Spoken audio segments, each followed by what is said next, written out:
All right. So we started this journey, ladies and gentlemen, with saying, let's start with the foundational of everything we do. Let's for 1 second forget everything cyber story and just say, listen, man, at the end of the day, I have IT devices in my home. I have data.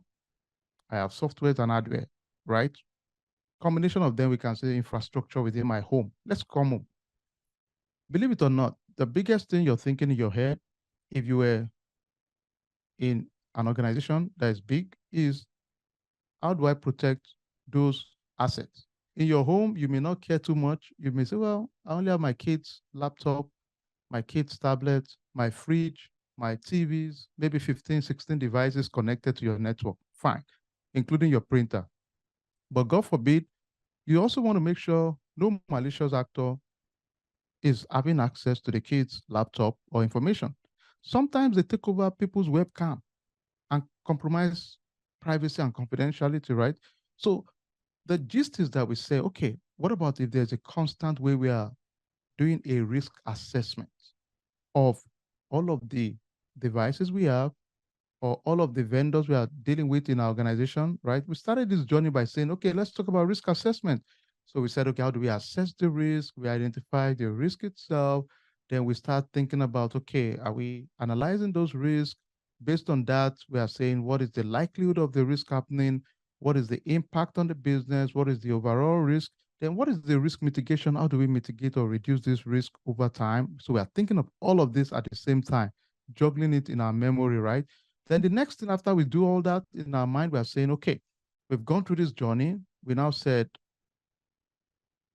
finally, you have to make a decision based on the issues noted on those risks, right? You might decide to say, well, we accept this risk, we mitigate this risk, whatever your strategy is, you have to make a decision at some point. Then we went further to say, okay, an organization sometimes would have their security controls in place and decide to say, you know what, we need to map these security controls to some best practices, right? We call them guidelines, so to speak. So it's optional, but they are best practices. So you can go to an organization and say, listen, guys, let's implement some best practices to map what we are doing in our organization. Then we said, okay, we mapped our framework to one of the leading framework in the world, NIST framework. So that was our second week. We went into the details and we used the maturity model called CMMI. And there are many models out there, don't forget, but we just chose CMMI in our case. Then after that, we said, okay, we did some work around it. We did some lab around it to get ourselves into that mix. Then we went further to say, okay, now let's now get into another topic, third party risk. And that led us to, you know, um, the next topic, which is saying, okay, in risk assessment or risk third party risk, we are thinking of what are the potential risks of using a third party. Because, ladies and gentlemen, at the end of the day, it doesn't matter. Your customers don't care about your vendors or third party you're using. They care that they are dealing with you. So you are ultimately still liable. So there's no shortcut. We can't escape it really. So it means it's on you and I to do our due diligence. There's no easy way around it, right? We still need to do our due diligence at the end of the day. So I'll quickly share with us what I shared with the larger team earlier on, so we can kind of just see what the story was. And I'll be very quick, ladies and gentlemen, so that we can jump into the working session. But we like to recap just to put it in context for us so that there's no ambiguity, there's no confusion around it. We can just understand the intricacies of what we are doing really. Then the other thing I'll just talk about today to kind of get us a little bit, our appetite up a little bit, is another thing called fourth party risk. I know that might sound crazy for some of us, but believe it or not, there's an element called fourth party also. And that simply means your vendor has a vendor, right? Is that fair to say? So it's your vendor has their own vendor, but we still need to protect ourselves at the end of the day, even though they are my vendor. But we need to make sure we still go ahead and protect, you know, um, ourselves. So as simple as that, right? So let me quickly share my screen. And most of us already have this information. Let me just mute this, guys. 1 second. All right, let's see. 1 second. And don't stress it. Even if you don't have it, don't worry about it. I'll share it again so that we can all have access to it. So not a big deal. Don't stress it at all. But it's just cool, you know. And once I quickly share this, then I'll make us do a quick working session, which is the goal for today.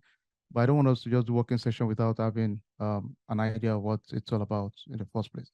So let me quickly recap for those of us that missed the class in the past, and at least you can have an idea of what this is all about. Okay.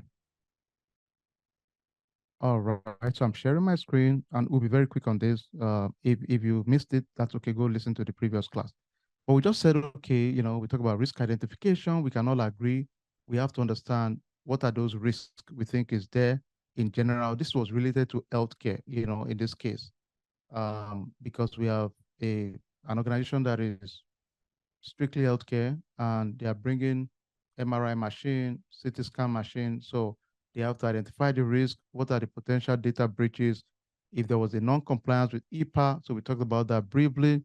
Then we kind of walk through the sequence of events based on the slide we have, and you would all agree with me at the end of the day, some things are very fundamental. For example, if I'm bringing a new tool, I want to make sure if you are sending records, is it going through encryption? I think all of us can agree. If I'm sending you an email, most of us use WhatsApp because of they claim the encryption is good, the security is good, right? So they convert our text into non-readable format. So we feel good about it, right? Then the other thing is that, of course, if you are dealing with a vendor, I'm expecting you to do your due diligence, right? Meaning we go in and assess the vendor, check their history, their record in general. Then after that, we have to also do a risk evaluation, technically a risk assessment also. Then we also make sure they have set of security controls in place within the organization. Then ultimately, continuous monitoring is going to be something we would always do. Can we all type that word? If you don't mind, please type the word continuous monitoring. Anytime you say that, I'll tell you one thing, people immediately understand you get the concept, because the whole gist is, yes, you're fine, but I trust it, but I'll still keep verifying it. Just keep verifying it, continuous monitoring. So it's going to be a very common thing you'll see us use in our program, continuous monitoring, because at the end of the day, we may trust you, but we would always verify, right? So that's the simple thing about it. There's no sentiment in this thing. All right, let's quickly move on. Then we just talk about, due diligence needs to be performed. Please, everybody go back and just go through this documentation real quick. This would help you to have some context around it in general. Then at the end of the day, every third-party contract at some point will be terminated, right? So the question is, during the termination process, my patient record, what is the transition plan? How do we ensure the confidentiality of our patient record is still kept intact? So it has to be a smooth transition in general, because that's equally important. Then if you have archiving guideline, how long do we need to keep this record by law? Some company or some industry by law would say 10 years, 5 years, whatever the regulatory guideline is, we just follow it in general. But it's a big deal also.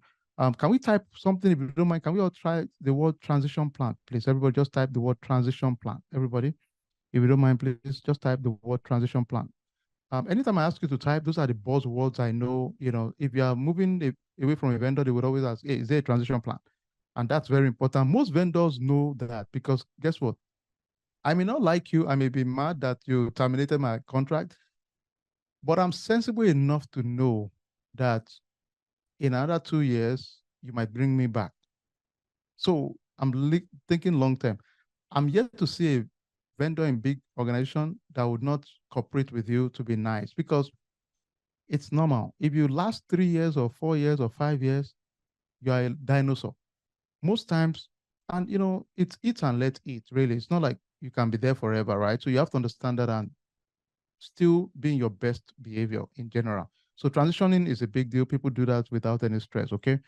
All right, let me just quickly sneak in another topic real quick. And this will just be fourth party, okay? And the reason I wanted to bring that up is sometimes it's easy to think everything is just about third party. And believe it or not, I was in a conference a few days ago, and this came up. So when it came up, I said, you know what? I'm going to talk to my team about this, so that at least we're aware of the terminology out there. It's a popular thing now, fourth party. So let me just make sure at least I can feel good that our community is also aware of that word, the fourth, party.